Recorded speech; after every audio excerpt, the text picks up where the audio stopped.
Bonjour à tous et bienvenue sur les cours en ligne du SEM. Dans cette partie, nous allons nous intéresser tout particulièrement au Big Data. Et pour mieux expliquer ce que le Big Data est et comment est-ce qu'il est utilisé, nous allons prendre différents exemples. Commençons par la géolocalisation. Vous êtes peut-être déjà demandé combien de fois par semaine votre téléphone prend votre position géolocalisée pour la transmettre à d'autres personnes. Par exemple, lorsque vous allez sur Météo Suisse ou lorsque vous allez sur la Tribune, c'est l'application en question va prendre votre position pour la distribuer à d'autres. C'est ce qu'une américaine, Jenny, a fait. Elle s'est posé la question, voilà, sur une semaine, combien de fois mon téléphone va prendre ma position? Pour ce faire, elle est allée auprès d'une grande université nord-américaine, de l'Est américain, et puis ils ont fait une étude très sérieuse. 3545 fois. Dans une semaine, son téléphone prend sa position 3545 fois. On fait des maths un petit peu simples, 7 divisé par 7, à peu près 500 fois par jour. Imaginons qu'elle dort 8 heures, ça fait à peu près toutes les 3 minutes. Toutes les 3 minutes, son téléphone dit « Hey, Jenny, tu es où ?» et l'envoie à d'autres personnes. À ce stade-là, on pourrait imaginer deux choses. D'un côté, c'est les Américains, ils sont fous de technologie, ils sont fous de sécurité, c'est normal. On sait aujourd'hui qu'en Europe, on est à peu près dans des zones similaires. Toutes les 3, 4, 5 fois par jour, toutes les 3, 4, 5 minutes, selon comment votre téléphone est réglé, votre téléphone va prendre votre position et la distribuer à d'autres personnes. L'autre chose qu'on pourrait se dire, c'est que finalement, j'ai rien à cacher. Pourquoi est-ce que... Enfin, c'est des gens que je ne connais pas. Un exemple tout bête. Ici, vous avez sous les yeux la page d'un site, Geofidia, qui fait le commerce de ces données. Concrètement, qu'est-ce qu'ils font? Sur la gauche, vous voyez en fait une zone de la ville, ici une zone de la ville de Chicago, et ils sont capables de voir dans cette zone de la ville qui se trouve où et qui utilise quelle application de réseaux sociaux. On voit Facebook, Twitter, Instagram, et qui poste quoi sur les réseaux sociaux. Donc ici, ils l'utilisent principalement pour montrer qu'ils arrivent facilement à arrêter les grands bandits, les grands méchants qui vont poster leurs photos d'armes dessus. Mais on imagine aussi que cela peut être fait également avec vous. On peut vous suivre en temps réel et savoir en temps réel ce que vous allez poster sur les réseaux sociaux. Petite question, parmi vos proches, qui sait où vous vous trouvez toutes les 3-4 minutes? L'autre plan que l'on va développer ici, ce sont les données médicales. Les données médicales, on a vu ces dernières années, ces derniers mois, de plus en plus d'assurances qui vous proposent de vous offrir des primes ou des rabais si vous installez par exemple leur application. Et puis cette application va compter combien de pas vous faites, quelles sont les activités physiques, donc elles vont vous monitorer. En parallèle de ces activités, de ces applications, nous avons de plus en plus de montres connectées qui mesurent les pas, nous avons des téléphones qui font la même chose. Et en fait, toutes ces informations, toutes ces données que nous accumulons sont utilisées souvent par les grandes compagnies, comme les assurances ici, pour mieux apprendre à vous connaître. Et après, d'après eux, pour vous offrir des primes spécialisées. Mais on pourrait tout à fait aussi imaginer que d'ici peu de temps, vous allez à l'inverse recevoir des malus parce que vous ne faites pas assez de sport, ou parce que votre prime va augmenter, parce que vous n'avez pas marché suffisamment ce jour-là.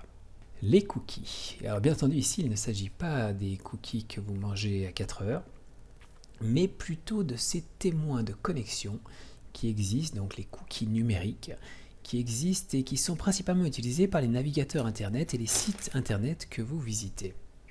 Concrètement, ça se passe comment? Quand vous faites des achats sur un site, quand vous visitez un site, ce site va prendre toute une série d'informations qui peuvent par ailleurs être assez utiles pour vous. Imaginez, vous faites vos courses en ligne et puis vous pouvez retrouver votre panier ou les articles que vous avez achetés d'une fois à une autre parce que ces données ont été enregistrées et liées à votre profil. Cependant, ces cookies sont aussi utilisés pour faire toute une série d'autres choses. On peut savoir avec précision quel article vous avez lu sur la Tribune de Genève, combien de minutes vous avez passé à le lire, où est-ce que vous avez arrêté votre lecture. On peut même par exemple déterminer la taille de votre écran ou le type de téléphone que vous utilisez. Et certains revendeurs aujourd'hui n'hésitent pas, des revendeurs en ligne, ils n'hésitent pas à adapter leur prix en fonction du matériel informatique que vous utilisez. Par exemple, on sait que vous êtes en Suisse, que vous avez un écran de telle taille, on imagine donc que vous avez de l'argent, et alors les produits qui vont vous être proposés seront adaptés à la hausse par rapport à ce qu'on imagine de vous. Parlons un tout petit peu des réseaux sociaux. Vous avez peut-être entendu parler du grand scandale qui a éclaté autour de Cambridge Analytica, mais nous allons ici brièvement reparler de tout ça. Concrètement, Cambridge Analytica était une des premières grandes sociétés à développer ce qui s'appelle la psychométrie. La psychométrie, c'est quoi? En fait, ils font quelque chose de tout simple. Ils vont regarder ce qu'une personne, ici Jonathan, va faire sur des réseaux sociaux comme Facebook, et ils vont regarder ce que cette personne va liker. Donc le petit pouce, on va cliquer sur le petit pouce pour apprécier l'article. On imagine que Jonathan fait un certain nombre de likes, et en fonction de ces likes, on peut aisément, à travers des profils psychologiques très avancés, et à travers des analyses croisées de milliards et de milliards de données, on peut imaginer qu'habituellement, les personnes qui likent, qui apprécient cette vidéo, il s'agit plutôt d'hommes qui ont entre 25 et 35 ans. On sait également qu'en moyenne, ces hommes habitent en Occident, hémisphère nord, on sait toute une série de choses. Et plus on va avoir de likes, et plus on va pouvoir affiner ce profil psychologique. À tel point que, pour Cambridge Analytica, ils l'ont dit, ils s'en sont vantés, ça a été démontré par la suite, il leur suffit 10 likes par personne pour connaître Jonathan aussi bien qu'un collègue. Et quand on dit connaître, on parle ici du profil psychologique, ce qui lui fait peur, ce qui l'inquiète, ce qui l'intéresse, comment faire ci et ça. Il leur suffit de 70 likes pour le connaître aussi bien qu'un ami, il leur suffit de 100 likes pour le connaître aussi bien qu'un parent, et 300 likes aussi bien qu'en conjoint. Est-ce que vous likez? Combien de likes vous avez fait depuis le début de l'année, depuis toujours? On peut se dire à ce stade-là que finalement, c'est pas si important que ça, que d'un côté, c'est que Facebook, le scandale a éclaté chez Facebook, et ce sont les seuls au final qui sont concernés. Deux petits exemples. Ici, le premier, Instagram. Vous savez qui a acheté Instagram? Voilà, qui possède Instagram, il s'agit de Facebook, possède aussi Instagram. Un autre exemple que nous utilisons tous plus ou moins au quotidien, WhatsApp. Là aussi, c'est Facebook qui est propriétaire de WhatsApp. Et il y a quelques années, ils ont racheté WhatsApp pour 19 milliards de dollars. C'est assez étonnant de se dire que c'est un produit qui est gratuit, qui n'a pas de publicité et donc qui techniquement ne rapporte rien. Et pourtant, Facebook débourse 19 milliards de dollars pour acheter ce produit.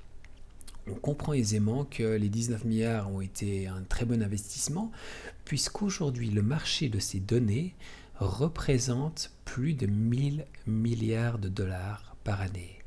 À tel point que c'est la première matière brute au niveau des transactions mondiales qui a dépassé depuis un moment déjà le pétrole. C'est phénoménal. Donc quand vous utilisez des produits comme Facebook, WhatsApp ou tout plein de produits qui sont gratuits, ces applications vont analyser les données relatives à votre utilisation pour après les revendre ou les utiliser.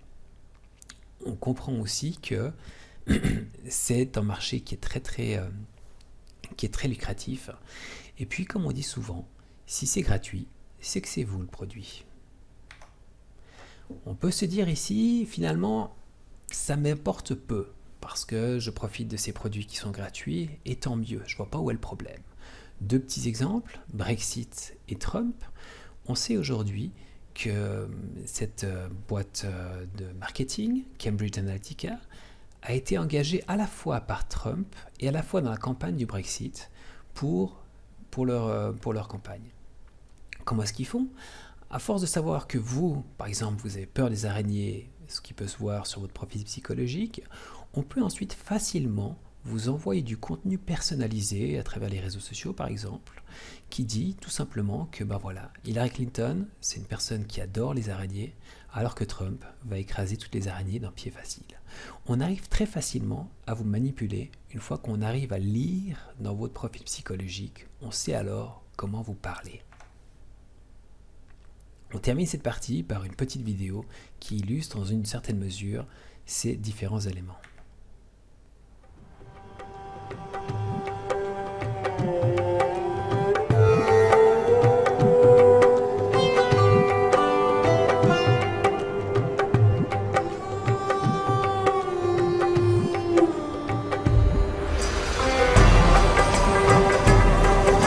Dag Fien. Even kijken. Voilà.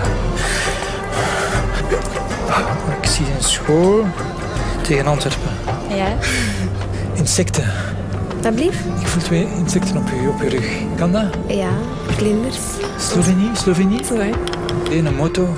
Oranje. Pats erop. Zenit. Oui, oui, bien. Je hebt een vriendin. Julie de... Met wie? Ja. Een boeiend liefdesleven. 3, 4 zelfs. De vierde, daar zwijg ik meestal over, dus dat weten niet veel mensen. Hoe is het met je spierscheur? Een maison rouge, balkon, plan. Ja.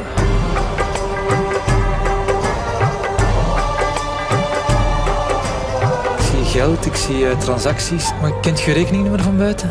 Ik denk dat ik het wel weet. Die staat wel negatief op je bankrekening. Ja? 97. Last month, you spent €200 on alcohol. Vorige maand €300 aan kleding gespendeerd. 8, Ja. 5 voor een huis dat van eigenaar gaat veranderen. €795.000. Ja, maar eigenlijk. 41. Ja. Is dat juist? Ja, dat is juist.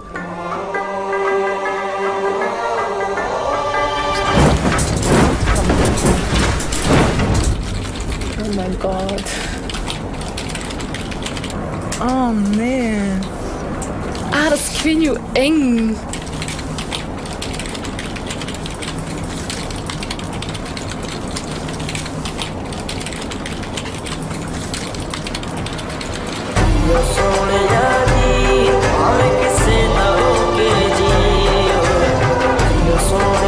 Voilà, comme vous l'avez vu, il s'agit donc d'une publicité, mais au-delà de la publicité, cela nous dit quelque chose de très intéressant, très important, c'est qu'une bonne partie de notre vie est en ligne, et à partir du moment où cette vie est en ligne, elle est potentiellement accessible à tous pour de bonnes ou de mauvaises utilisations.